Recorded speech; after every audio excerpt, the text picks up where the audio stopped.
الله فقد فاز المتقون. قال الله تعالى في القرآن الكريم: أعوذ بالله من الشيطان الرجيم، بسم الله الرحمن الرحيم.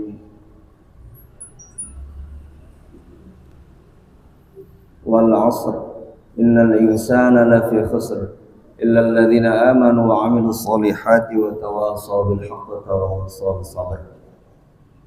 Shadaqallahul azim. Pertama sekali, mari sekali lagi kita mengucapkan rasa syukur kita kehadirat Allah Subhanahu wa taala, Zat yang Maha Kuasa yang telah memberikan kepada kita nikmat yang tak terbilang jumlahnya. Nikmat baik yang kita sadari bahwa itu adalah nikmat dari Allah Subhanahu wa taala, atau terkadang kita lupa bahwa itu adalah nikmat besar dari Allah Subhanahu wa taala. Contoh, kita masih diberikan nafas yang kita tidak perlu memerintahkan tubuh kita untuk ayo nafas gitu.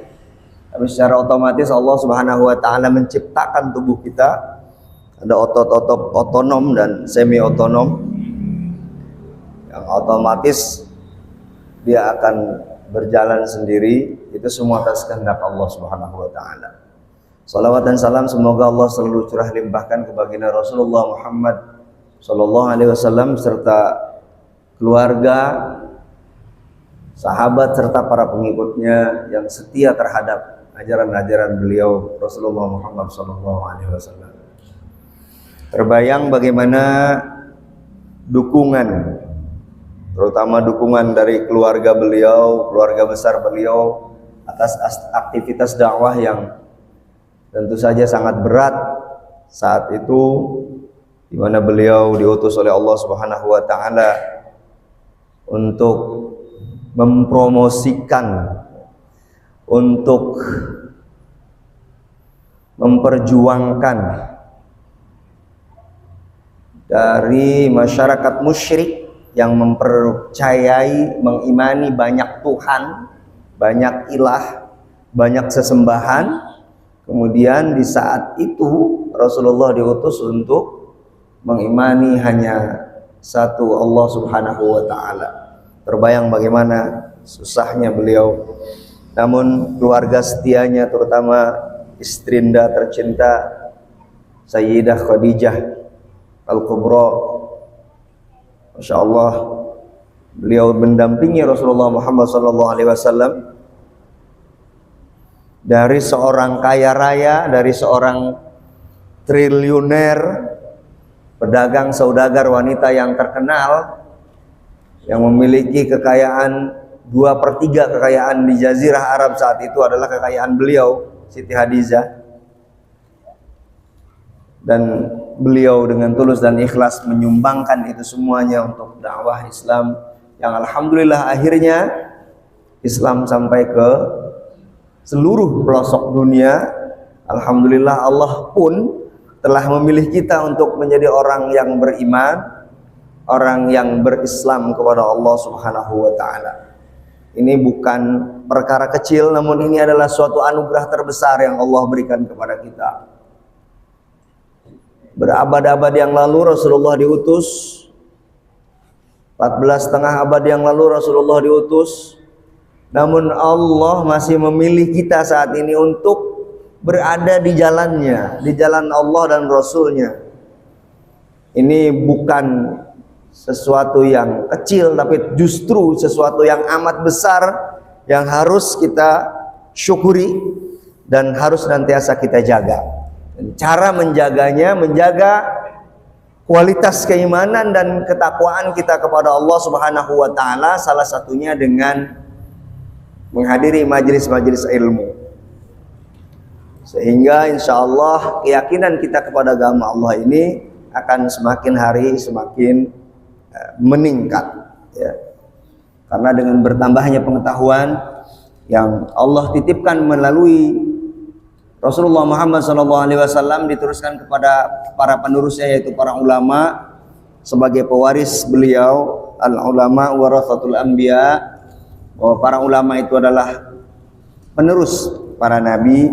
Insya Allah kita senantiasa berusaha untuk mengikuti jejak langkah beliau-beliau para alimil ulama, dan diantaranya insya Allah pada malam hari ini sejatinya kita melanjutkan pembacaan kitab Adabul Mufrad yang disusun oleh Al-Imam Al-Bukhari, namun karena sejatinya bukan jadwal saya, jadi saya belum sempat membaca apa yang akan disampaikan. Maka saya pada malam hari ini ingin mengisi dengan membaca kitab yang lain, yaitu kitab Tanbihul Ghafilin. Kitab Tanbihul Ghafilin ini disusun oleh seorang alim dari Samarkand. Samarkand itu daerah India ya Pak. Samarkandi, Pakistan, India. Nah, beliau bernama Abu Lais yang diberikan gelar Al-Faqih. Artinya kalau Al-Faqih itu adalah orang yang sangat paham dengan agama ini, orang yang sangat mengerti dengan hukum-hukum Allah, orang yang sangat mengerti dengan syariat-syariat Allah dan Rasulnya. Maka Tanbihul Ghafilin ini artinya pengingat bagi orang-orang yang lalai. Tanbihul Ghafilin ini kitab populer di pesantren-pesantren, dikaji di mana-mana, dari ujung pulau Banten sampai ke Jawa Timur dan seterusnya di luar sana, di negara asalnya juga sangat populer, yang berisi nasihat-nasihat.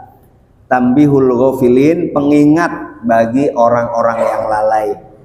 Nah, kalau kita merasa masih sering lalai dengan apa yang seharusnya kita lakukan, apa yang harusnya kita tinggalkan, maka kitab ini sudah selayaknya dimiliki oleh setiap kita umat Islam, untuk agar kita terhindar dari kealpaan-kealpaan, kelalaian-kelalaian.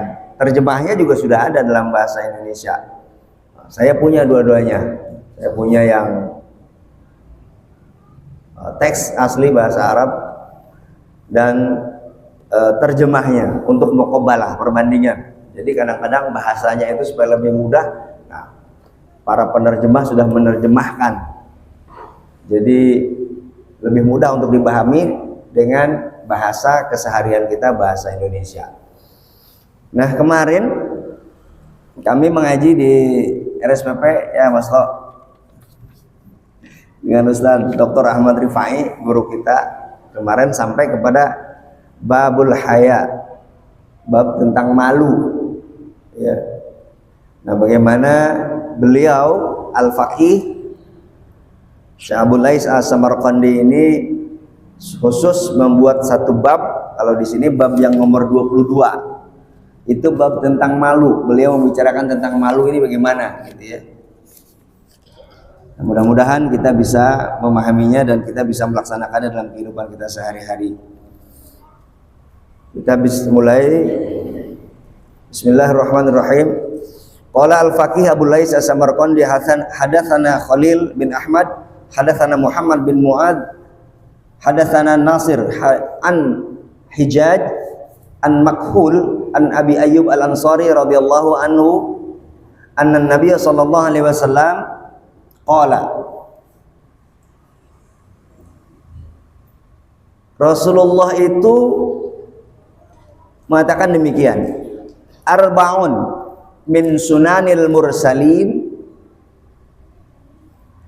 ada 4 perkara, 4 perbuatan yang termasuk sunnah dari para utusan Allah. Arba'un min sunanil mursalin, ada 4 perkara yang menjadi sunnah para utusan Allah. Para utusan berarti rasul-rasul, bukan hanya sunnah Rasulullah Muhammad Sallallahu Alaihi Wasallam, tapi sunnah-sunnah Rasul-Rasul sebelum Nabi Allah Muhammad Sallallahu Alaihi Wasallam. Sunnahnya Nabi Isa, Nabi Yakub, Nabi Daud, Nabi Yusuf, dan selanjutnya dan seterusnya. Apa 4 perkara itu? yang disunahkan oleh keseluruhan daripada utusan-utusan Allah. Yang pertama at-ta'attur, yaitu memakai wangi-wangian. Jadi memakai wangi-wangian itu merupakan sunnah, kesukaan, perbuatan dari Rasulullah Muhammad SAW dan saudara-saudara Rasul yang lain. Ya, kalau kita sekarang sudah mengetahui bahwa menggunakan wangi-wangian itu merupakan sunnah, ternyata bukan hanya sunnah Rasulullah, tapi sunnahnya Nabi Allah Isa, sunnahnya Nabi Allah Daud, sunnahnya Nabi Allah Idris. Para nabi itu senang menggunakan wangi-wangian. Maka kalau kita sekarang, ya kalau punya uang yang banyak, belilah yang bagus sekali-kali, ya. Jangan yang roll on mulu 10.000. Kalau punya uang, belilah yang mahal. Wanginya juga beda, mungkin ya. Yang tahu tuh minyak misik atau apa. Yang asli gitu ya. Atau kita beli yang bagus sekalian, yang mahal itu ya, nggak apa-apa, itu adalah sunnah. Apalagi sebelum sholat kita pakai. Makanya kalau di Arab tuh suka ada yang gosok-gosok sendiri terus nawarin ke sebelahnya. Kalau mau, yang pernah umroh, haji, juga gitu kan ya. Wah. Itu ternyata memang perbuatan sunnah. Jadi at-ta'attur, menggunakan wangi-wangian itu merupakan sunnah daripada utusan Allah Subhanahu wa Ta'ala. Ya. Bukan keganjenan, ya. tapi bagus sunnah itu. Itu untuk para ibu-ibu, tapi nanti ada syariat-syariat yang mengaturnya. Di mana ibu-ibu boleh menggunakan wangi-wangian, apa sembarang saja digunakan, atau ada aturannya. Ya, nanti jelaskan nanti Mas Ustadz Kamil bagaimana fikih menggunakan wangi-wangian, ya. Karena tidak sembarangan untuk ibu-ibu. Mau ketemu orang lain pakai wangi-wangian, wanginya semerbak. Udah tahu pikiran laki-laki itu ngeres. Benar Pak Haji Bibit, pikiran laki-laki ngeres? Saya, maksudnya saya. Halo ibu-ibu. Laki-laki itu ngeres pikirannya, Bu. Mau preman, mau ustad, nggak percaya. Oh, ngeres sudah. Jangan percaya sama laki-laki. Pikirannya itu suka ngaco. Itu memang zuyyina lin-nasi hubbus syahawati minan nisa.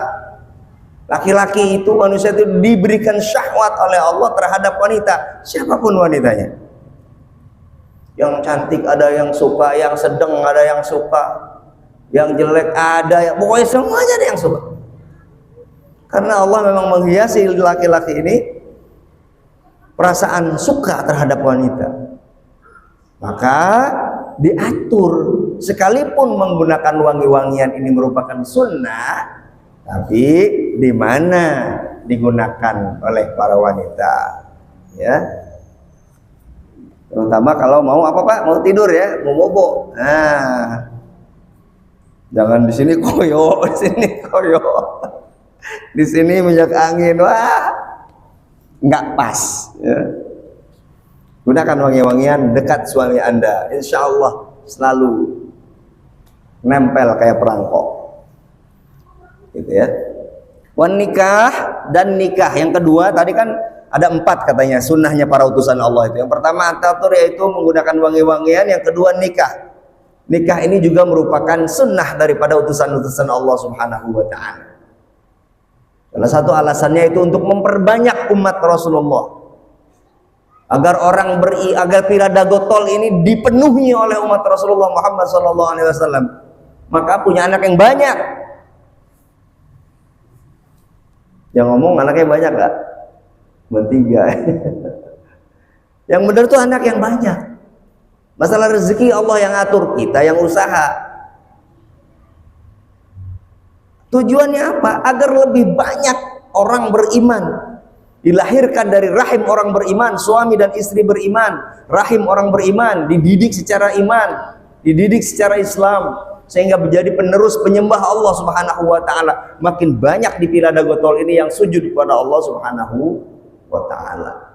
Jangan mereka yang lebih banyak, kita yang harusnya lebih banyak. Nikah, wasiwak dan siwak, bersiwak, sikat gigi.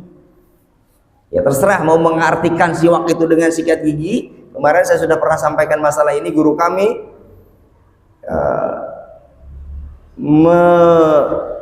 sinonimkan antara siwak ini dengan sikat gigi. Tapi afdol udah sikat gigi tetap pakai siwak dengan kayu arok gitu. Yang oleh-oleh dari Mekah. Itu lebih baik lagi. Di rumah udah sikat gigi, kantongin bawa siwaknya. Itu lebih mantap lagi. Lebih pas lagi. Laula an asyqa ala ummati latamannawna bisiwak. La amartuhum bisiwak qabla shalah. Kalau seandainya aku tidak merasa akan berat terhadap umatku, maka aku pasti akan wajibkan untuk bersiwak sebelum sholat. Siwak nih. Wal haya, nah yang keempat adalah malu. Jadi rasa malu itu adalah perbuatan daripada utusan-utusan Allah. Rasa malu adalah sifat dan sikap utusan-utusan Allah Subhanahu wa ta'ala. Al-haya. Ya. Jadi rasa malu ini merupakan sunnah atau perbuatan dari Rasul-Rasul utusan Allah Subhanahu wa ta'ala, sehingga mereka sifatnya terjaga karena selalu dihiasi oleh rasa malu.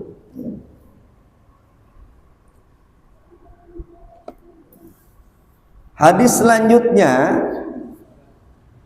Al-Faqih Abu Lais As-Samarqandi juga meriwayatkan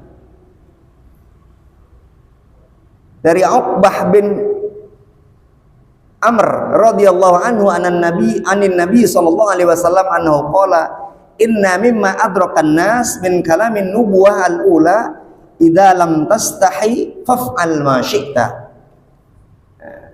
Sesungguhnya di antara apa yang orang-orang dapatkan dari ucapan nabi-nabi terdahulu,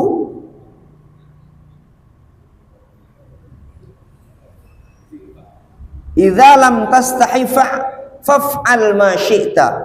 Kalau kamu tidak mempunyai rasa malu, maka kerjakan semau kalian.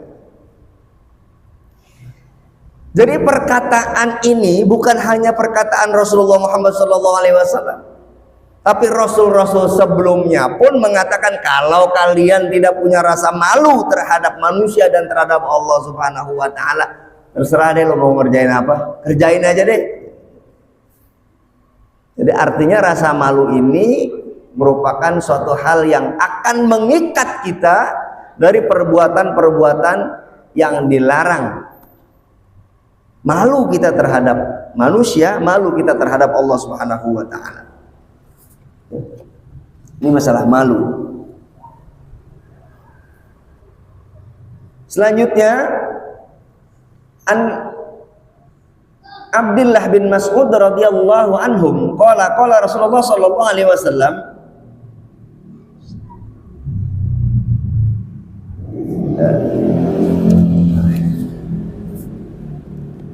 istahyu minallahi ta'ala haqqal haya. Jadi suatu hari Rasulullah sallallahu alaihi wasallam itu berkumpul dengan para sahabatnya. Kumpul, sahabat lagi pada kumpul. Ya, perlu diketahui Rasulullah tuh nggak ngajar terus tiap hari, nggak kayak gini terus. Rasulullah tuh paling tahu psikologi umat. Kalau orang dicekokin terus ngaji terus udah bosen gitu. Tapi Rasulullah tuh punya taktik strategi tersendiri kapan dia harus memberikan pengajaran, kapan istirahat. Lihat situasi sahabatnya ini lagi apa, lagi capek, lagi apa. Itu Rasulullah tuh psikologi pengajaran tuh beliau paling utama gitu, sehingga sahabat-sahabat tuh seneng gitu. Enggak tiap saat dinasehatin terus, kumpulin nasihatin, udah bosan. Manusia itu bosenan dari zaman baheula sampai sekarang ya begitu. Ya. Istahyu minallahi ta'ala haqqal haya. Kata Rasulullah ketika berkumpul nih suatu hari, Peliharalah oleh kalian rasa malu terhadap Allah Subhanahu wa taala dengan sebenar-benarnya. Malulah kamu kepada Allah dengan sebenar-benarnya malu. Istahyu minallahi ta'ala haqqal haya, faqalu inna nastahi minallah. Iya, kata para sahabatnya, baik Rasulullah, inna nastahi minallah, kami memang malu terhadap Allah Subhanahu wa taala. Walhamdulillah, dan kami bersyukur kepada Allah Subhanahu wa taala. Jadi ketika Rasulullah katakan, "Hai, jaga oleh kalian rasa malu kepada Allah Subhanahu wa taala." Jangan ditinggalkan rasa malu itu. Dijawab oleh para sahabat, "Iya, memang kami malu terhadap Allah Subhanahu wa taala." Kemudian qala Rasulullah berkata, "Laisa dzalika walakin man istaha minallahi haqqal haya falyahfadhir ra'sa wa ma hawa wal badhan wa ma wa'a wal yadhkuril mauta wal bila." Kata Rasulullah, bukan hanya dengan ucapan, wahai para sahabatku. Iya, boleh kalau kalian menyatakan, iya saya sudah malu terhadap Allah Subhanahu wa taala. Bukan hanya itu, tapi bagaimana? Kata Rasulullah, walakin man istaha minallahi haqqal haya falyahfadhir ra'sa wa ma hawa. Kalau kalian punya rasa malu, maka jagalah kepala kalian dan apa-apa yang ada di kepala kalian. Ini kalau kita sebut kepala. Jaga apa yang ada di kepala kalian, kata Rasulullah. Apa yang ada di kepala? Ada mata, ada telinga, ada hidung, ada mulut. Nah, semua itulah yang kalian harus jaga dengan rasa malu kepada Allah Subhanahu wa ta'ala. Falyahfadhir ra'sa wa ma hawa wal bathan wa ma wa'a. Jagalah oleh kalian apa-apa yang ada di kepala kalian. Telinga jangan sembarangan dengar, mata jangan sembarang lihat kalau yang bukan haknya, hidung jangan asal cium aja kalau bukan istrinya, mulut jangan asal bicara kecuali yang hak. Falyaqul khairan abil yasmut, berkatalah sesuatu yang baik atau lebih baik kalian diam. Nah, itu yang dimaksud oleh Rasulullah Muhammad SAW. Jadi pengakuan kita untuk malu kepada Allah Subhanahu wa ta'ala bukan hanya melalui lisan, tapi jaga apa yang ada di kepala kita, wa ma hawa, dan apa yang ada di sekeliling kepala kita, mulut, kuping, telinga tadi, ya. Wal baton, dan apa yang ada di perut kita, jaga perut kita nih. Wa ma wa'a, dan yang berada di rongga dada. Wal yadhkuril mauta wal bila, dan hendaklah ia ingat akan mati dan kerusakan. Jadi sampai kalau kalian punya rasa malu kepada Allah Subhanahu wa ta'ala, jaga perut kalian. Artinya apa? Malu untuk mengisi perut kita dengan sesuatu yang dilarang oleh Allah Subhanahu wa ta'ala, baik zatnya maupun cara mendapatkannya. Itu maksudnya. Jadi jagalah perut kalian dengan rasa malu itu. Malu kenapa? Bukan malu karena buncit kayak saya, karena banyak makan kurang olahraga.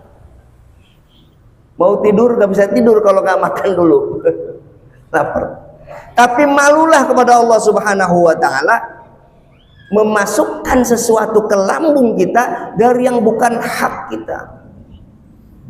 Cara mendapatkannya tidak halal, kemudian zatnya juga tidak halal. Sudah tahu itu barang haram, dimakan juga. Sudah tahu itu cara haram mendapatkan rezeki, dikerjakan juga. Nah, malu kalian, jaga perut kalian dengan malu. Itu artinya seperti itu. Wa ma wa'a, dan sampai dijaga nih rongga napas kita. Jaga dengan malu kita. Bagaimana caranya? Ya itu tadi. Jaga kesehatan kita agar kita nih bernapas di tempat-tempat yang baik. Bernapas di masjid, bernafas di tempat-tempat taklim. Gunakan wewangian yang halal, jaga rongga dada kita ini. Tempat kita bertukar nafas, bertukar oksigen, menghasilkan oksigen, mengeluarkan karbon dioksida di alveoli kita. Di mana? Di tempat-tempat untuk bersujud kepada Allah Subhanahu wa taala. Jangan pergunakan rongga nafas kita untuk bernafas di tempat-tempat maksiat kepada Allah Subhanahu wa taala. Dengan malu itu kita jaga. Sampai demikian detail Rasulullah mengajarkan kepada kita. Malu kalian untuk bernapas di tempat-tempat yang tidak baik. Luar biasa. Jaga kepala kita dan apa yang ada di kepala, jaga lambung kita, jaga rongga dada kita. Wal yadhkuril mauta wal bila, ingatlah akan kematian yang pasti akan menjemput kalian. Wa man aradal akhirata taraka zinatal hayatid dunya, barang siapa orang yang menginginkan nanti kehidupan di akhirat, taraka zinatal hayatid dunya, maka segera tinggalkanlah kehidupan dunia, perhiasan dunia yang berlebihan segera. Ya. Tinggalkan kesenangan kehidupan dunia ini yang hanya sementara. Cari akhirat oleh kalian. Faman fa'ala dzalika faqad istaha minallahi haqqal haya. Kalau kita faman fa'ala dzalika, kalau kita sudah bisa menjaga hal-hal seperti tadi, kepala kita, mata kita, pikiran kita, mulut kita jaga karena malu kepada Allah Subhanahu wa taala. Perut kita malu kalau mau diisi, ini bukan hak saya ya Allah. Ini bukan hak saya. Malu saya kalau harus memasukkan sesuatu yang bukan hak kita. Faman fa'ala dzalika faqad istaha minallahi haqqal haya. Kalau kita sudah mampu seperti itu, baru kita disebut punya malu kepada Allah Subhanahu wa taala. Jadi rasa malu itu bukan hanya pengakuan dari lisan kita, tapi harus dibuktikan dengan perbuatan kita. Selanjutnya dari Hasan, dari Nabi sallallahu alaihi wasallam. Wa anil Hasan anin Nabi sallallahu alaihi wasallam annahu qala al haya'u minal iman wal imanu fil jannah wal badha'u minal jufa wal jufa'u minan nar. Jadi al-haya minal iman, kata Rasulullah itu, malu itu sebagian daripada iman. Al-haya'u minal iman wal imanu fil jannah. Jadi Rasulullah sampai mengkaitkan keimanan kita dengan rasa malu kita. Kalau kita punya rasa malu untuk maksiat kepada Allah Subhanahu wa taala, berarti ada iman di dalam hati orang tersebut. Tapi kalau tidak punya rasa malu untuk bermaksiat kepada Allah, berarti tidak ada iman di dalam hati orang tersebut. Al-haya'u minal iman, rasa malu merupakan bagian daripada iman. Wal imanu fil jannah, dan iman itu hati yang ada imannya, jasad yang dipimpin oleh hati yang ada imannya, fil jannati, nanti kelak akan dimasukkan ke dalam surganya Allah Subhanahu wa taala. Wal bada'u minal jafa, sedangkan sesuatu yang kasar, al-badha ya, sesuatu yang kasar, sesuatu yang sembrono, minal jafai, itu termasuk kerendahan budi. Wal jafa'u finnar, sedangkan orang yang tidak berbudi pekerti yang baik, tempatnya adalah di nerakanya Allah Subhanahu wa taala. Ini bahas malu, sederhana sekali topiknya tentang malu, tapi sampai membuat kita bisa mengantarkan kita kepada nerakanya Allah dan bisa mengantarkan kita kepada surganya Allah Subhanahu wa taala kalau kita bisa mengelola rasa malu kita dengan baik. Karena kata Rasulullah, ternyata al-haya'u minal iman, rasa malu itu bagian daripada keimanan kepada Allah Subhanahu wa taala, dan tidak ada tempat yang terbaik untuk kembali orang-orang yang beriman illa fil jannah, kecuali di dalam surganya Allah Subhanahu wa taala. Sedangkan orang yang tidak punya malu itu termasuk kerendahan budi pekerti, dan kerendahan budi pekerti tempatnya nanti, tempat kembalinya adalah nerakanya Allah Subhanahu wa taala. Insyaallah. Masalah malu sederhana sekali, tapi itu bisa mengantarkan kita ke surganya Allah atau justru menjerumuskan kita ke nerakanya Allah Subhanahu wa taala. Wa Nabi sallallahu alaihi wasallam annahu qala la yahillu li ahadin ayyadkhulal hamam illa bi bi'zar. Tidak boleh seseorang masuk ke dalam kamar mandi. Ini mengatur kehidupan kita sehari-hari. La yahillu li ahadin, tidak boleh, tidak halal, enggak benar, enggak bagus. Li ahadin, bagi setiap orang di antara kalian, ayyadkhulal hamam, untuk masuk ke dalam kamar mandi, illa bimi'zarin, kecuali dia tetap ada sesuatu yang melekat di tubuhnya. Jangan bulet-bulet. Ajaran Islam itu begitu. Jangan bulet-bulet, telanjangnya bulet-bulet masuk ke kamar mandi. Kan di situ gak ada orang toh. Ya Rasulullah ngajarin begitu. Nanti ada selanjutnya nanti. Siapa yang akan melihat kita? Walaupun di situ tidak ada mata manusia yang lain, tapi ada yang memandang kita, yang seharusnya kita lebih malu terhadap yang memandang selain daripada manusia. Jadi kalau masuk kamar mandi, yuk kita berusaha untuk tidak vulgar ya. Karena itu diperintahkan oleh Rasulullah Muhammad sallallahu alaihi wasallam. Dari Hasan Basri, beliau mengatakan seseorang tidak layak untuk masuk ke tempat pemandian kecuali dengan menggunakan sarung. Makanya kalau kita perhatikan, guru-guru kami dulu di pesantren itu punya kamar mandi sendiri, punya kamar mandi gitu ya, punya. Tapi selalu ada sarung yang dipakai untuk mandi gitu. Tetap dipakein sarungnya pada dia. Ki Haji Nur Hasan Sazili, guru kami, Allah semoga Allah memanjangkan umurnya dalam taat, menambah kemuliaannya, ilmunya manfaat, berikan kesehatan oleh Allah Subhanahu wa taala. Itu kalau mandi tidak buka baju semua, tapi pakai sarung, bahkan kayak perempuan, saking malunya. Bukan malu terhadap santri-santri, siapa yang ngelihat, tapi nanti malu kepada Allah Subhanahu wa taala yang lebih berhak untuk kita maluin, istilahnya gitu. Makanya kata Rasulullah, la yahillu li ahadin ay yadkhulal hamam illa bimi'zarin. Jadi enggak bagus masuk ke kamar mandi, bahkan masuk ke kamar mandi kecuali dia masih menggunakan sehelai penutup badannya. Itu tadi.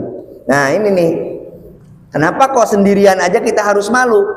Al-Faqih Abu Lais As-Samarqandi mengatakan al-haya'u ala wajhaini. Malu itu terbagi ke dalam dua perkara, ke dalam dua bentuk. Haya'un fima bainaka wa bainan nas. Yang pertama, malu di antara kalian.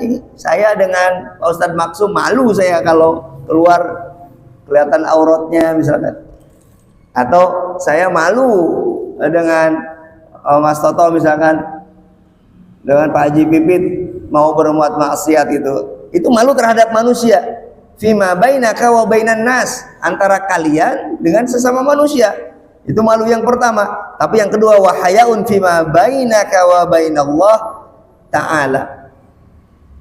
Malu yang kedua adalah malu terhadap Allah Subhanahu wa taala. Ammal haya'ul ladzi bainaka wa bainan nas, adapun malu antara kalian dengan manusia yang lain,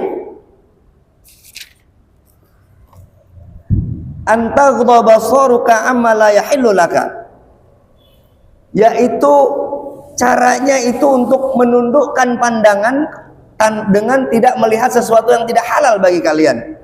Wa ammal haya'ul ladzi bainaka wa bainallah ta'ala an tu'rafa ni'matahu fatastahi an ta'siyahu.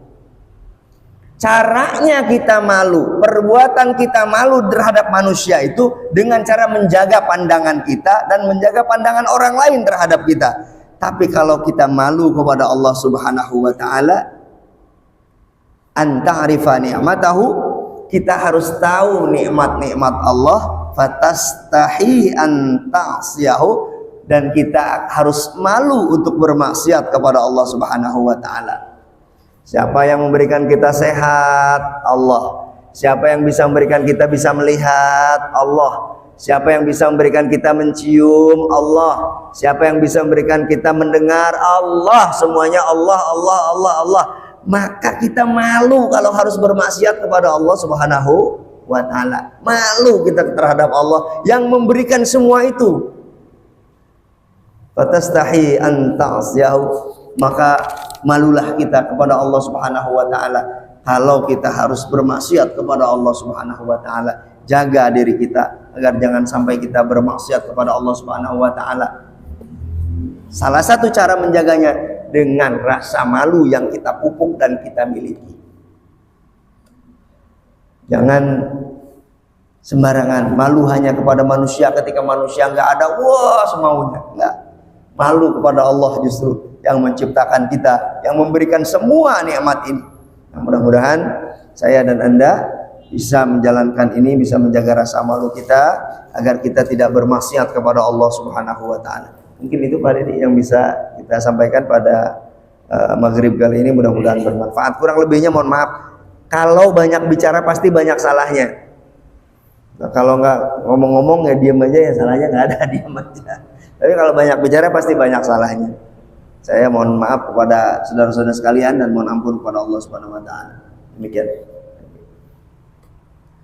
Baik, selanjutnya alhamdulillah tadi Pak Saudara menyampaikan beberapa hal, pertama membahas masalah malu. Mungkin nanti juga Bapak Ibu ada yang ditanyakan. Ya, baik.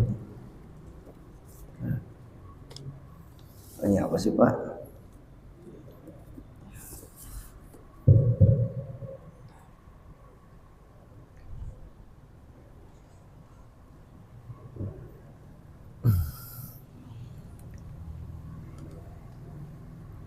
Assalamualaikum warahmatullahi wabarakatuh. Waalaikumsalam warahmatullahi wabarakatuh. Ustaz, saya mau nanya ini, ketika mandi itu tadi kan harus ditutupi karena kita punya rasa malu sama. Apa itu termasuk adab ketika atau termasuk adab mandi atau adab seorang muslim, apa itu fikihnya gitu, apa saya baru tahu gitu. Dulu kakek saya kayak gitu.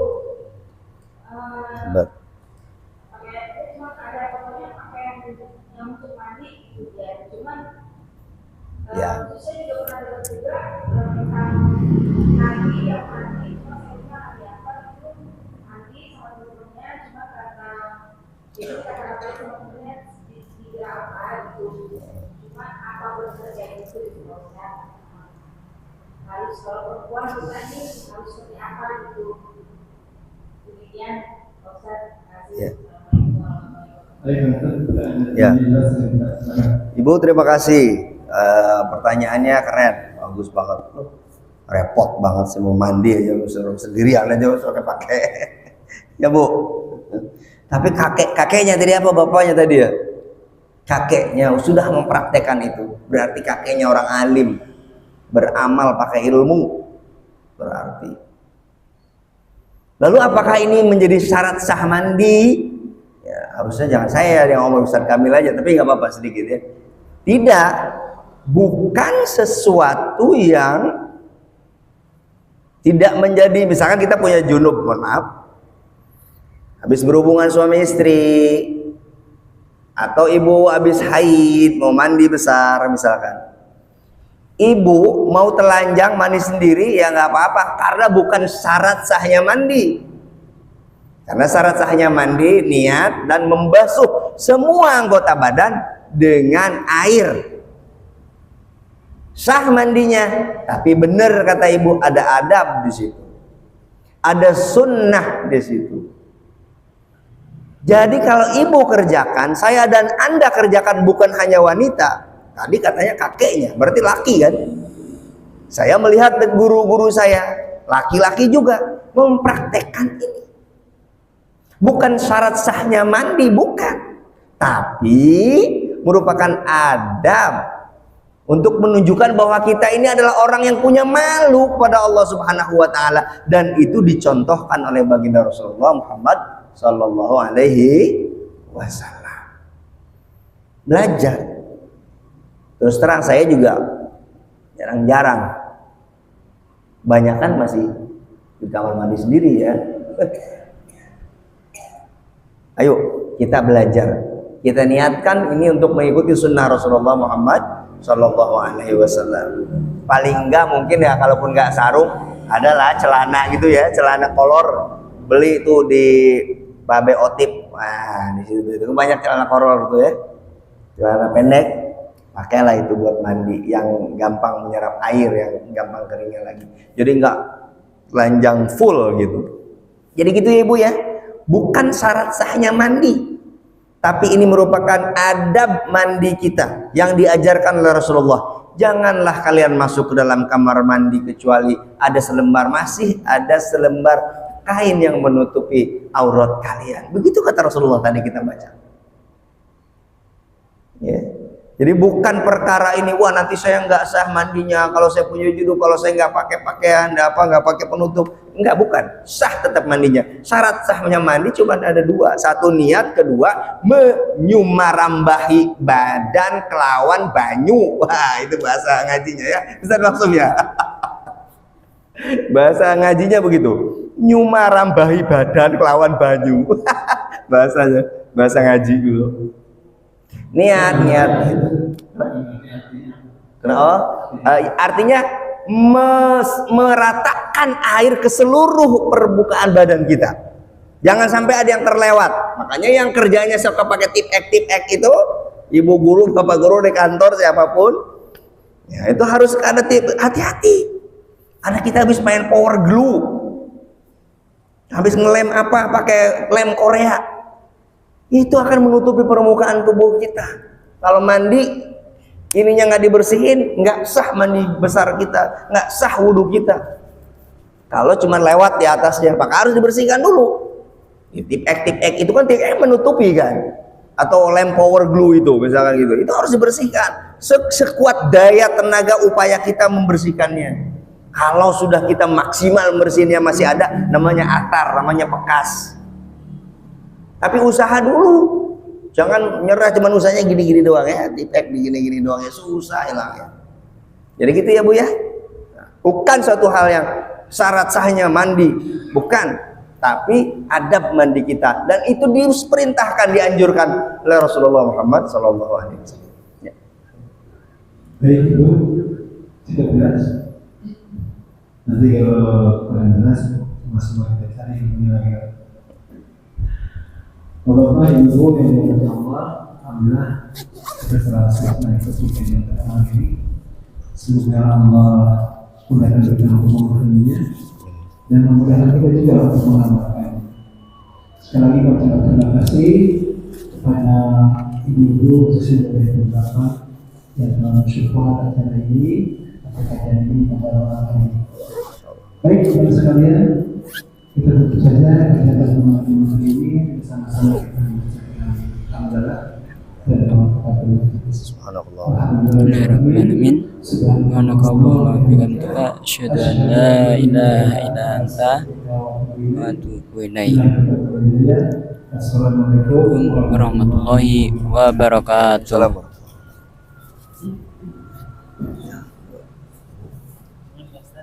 Ya, ayo saya. Ya, alhamdulillah. Nah, saya takutnya nggak sampai gitu, maksudnya nggak keburu. Bener aja tadi maghrib baru sampai rumah. Saya buka buku sebentar, tapi nggak jawab ini.